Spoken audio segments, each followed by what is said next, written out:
me just start by saying y'all hit me with some of the craziest questions. So I'm going to make two parts to this video.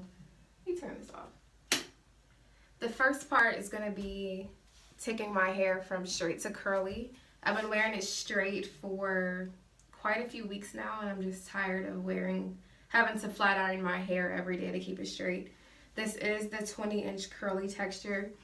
I've had this sew in, you can see it, I've had this sew in for going on 2 months now, but my favorite stylist will be back in town next week, so she's gonna do my hair, and I'm tired of wearing it straight anyway, so I'm gonna wash it. I've had people ask me, which is so crazy, but I guess if you're used to processed hair, then you're not used to your hair bouncing back.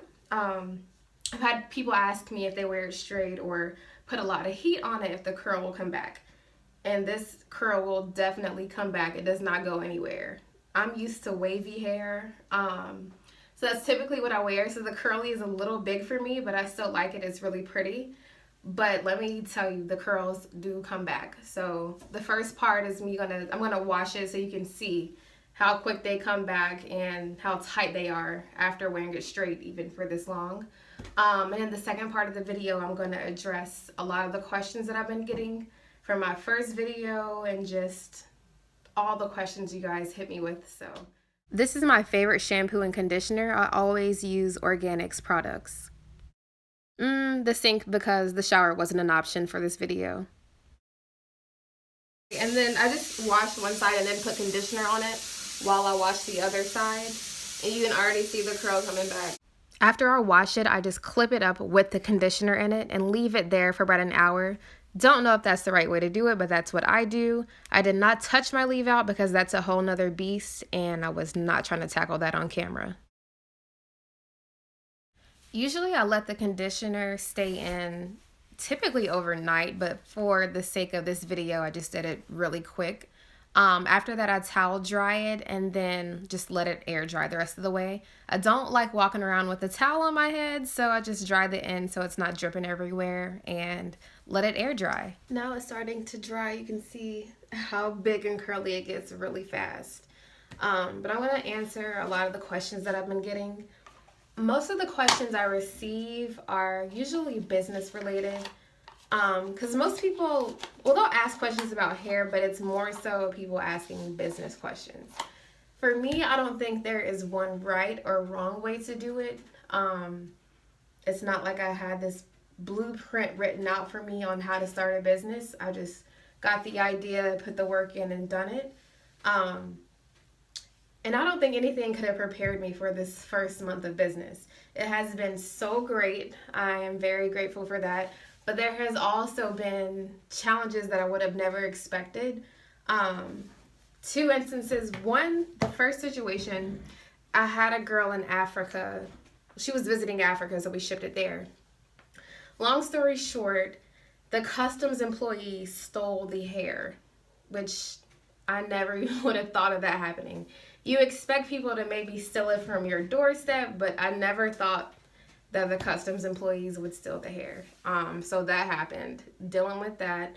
And also I received hair from my vendor. It looks rushed in terms of the wefting. The hair is always good, but I feel like sometimes the quality can be compromised when they have a lot of orders, or for whatever reason what they're doing, they were rushing when they created that particular batch of hair. So I had a customer in Louisiana, and I explained to her, like, I don't feel comfortable sending this hair to you because the wefts aren't what I would like. I just didn't like the wefts. I'm like, no, this can be done better. So she was very understanding, and I ended up sending the hair back to India. And then they sent me new bundles after I inspected the wefts on FaceTime a million times. I give my vendor hell just because I want everything to be perfect. I know that it's never always going to be perfect, but it needs to be damn near perfect every time. But luckily she was understanding, and luckily the girl in Africa was very understanding. I mean, it's not my fault or hers that happened, but luckily she didn't like go crazy or anything. So that's that. There will be challenges. I still get the wholesale question a million times, like at least 4 or 5 emails a day asking if I do wholesale. And I do not currently. I've been thinking about it, but right now it's still a no. I'm only a month into my business. It has been great. I'm still working out the kinks and trying to figure out the smooth process of how to operate what I'm currently doing. I mean, it's smooth, but I want to get a little further into it before I start offering wholesale. Another question I get a lot is purchasing my vendor's name. I feel like that is by far probably the laziest thing you could do is pay somebody for their vendor's name. Like, especially in this day and age, like everybody has the internet or a phone or some way to do research. So to go out and offer $2,000 and $3,000 for a vendor's name, first of all, you don't know what name they're sending you. They could send you any name possible. Like, just, they could send you anybody's name. Who's to say it's their vendor? And secondly, just do the work. If you really truly want a business, do the work. Don't ask anybody for a handout. Or I'm just shocked that people even offer me money to send them my vendor's information. Like, to me, that's just crazy, but whatever. I'll also get the question a lot, how did I come up with the name for my company? And for me, it just came to me one day. Like, I was thinking, like, what do I want to call it? Because I don't want my name mixed in it. Like, everybody puts their names in their company when they're selling hair. I didn't want my name to be in it at all. Kaya has nothing to do with hair. So I was thinking, I'm like, in school you learn what the 4 essential elements are for life, and that's earth, wind, fire, and water. And I'll also focus my photo shoot around this too. And the 5th element, which is the name of my company, would be hair, because if you're like me, you're a weave addict and hair is life. So that's why I call it the 5th element. Okay, next question. I get a lot of questions about shipping times and pricing, and then checking out on my website too.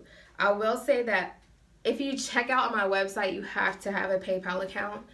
I will send you an invoice through PayPal, which you don't have to have a PayPal account to get the invoice. But if you check out on my website and to use any of the promo codes I ever have, you have to have a PayPal account. So when I do a sale, if you don't have a PayPal account, you won't be able to use the discount or be able to check out on my website. But however, I will send invoices, and then for people that I know, I will use the Cash App just because it's pretty convenient. But if you don't have PayPal, just send me an email with what you want, and I will send you an invoice, and you can check out that way. In terms of shipping times, I don't really keep hair here on stock. I don't want a million bundles laying around my apartment, especially because you never know what people want. And I'm still new to this. Like, this is only my first month, so I'm still getting a feel for what's the most popular and what I do want to have on stock going forward. So I place a mass order, usually like once a week. So orders that are placed during the week will ship the following week. That's why I say, like, if you're in a rush to get hair, like, just don't order hair until you have more time.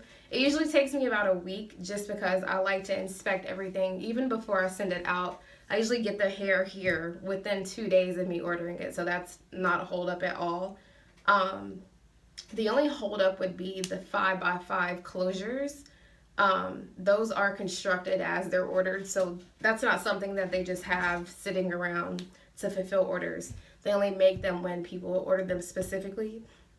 So if you order a closure with your hair through my company, then it will take a little bit longer, usually about 3 or 4 more days, because it takes them about 4 or 5 days to construct the closures. That's just the time that they put out there. Just depends on how many orders they have or how many closures they have to make that week. So if they have a lot of closures, then it'll probably, like, the max 5 days, take like 5 days for it to be constructed and then sent to me. So just go ahead and expect that if you do order a closure with your order. It'll take just a little bit longer, but it's still like nothing crazy. Also with pricing, that's not going to change. I don't even know why people complain about pricing of hair anymore, especially if you're buying quality hair. You either want to pay for it or you don't. That's just kind of how I see it. There's really no shortcut with that. I think that's everything. If you do have any questions, you can always hit me up on my website, Instagram, Facebook. I always say I'm going to do color on my hair. So like probably in the spring, I'm going to color my hair myself. I don't color hair for other people just because I'm not a professional at it. I just do what I like. So I will record that process so I can put that on my channel as well. If you have any other suggestions or questions, you can just write me. Facebook, Instagram, Twitter, my website, just whatever, and just let me know what questions you have. Trap now, rap, tell them no matter where I'm at, I got crack, I got grenade, yeah, I got grenade.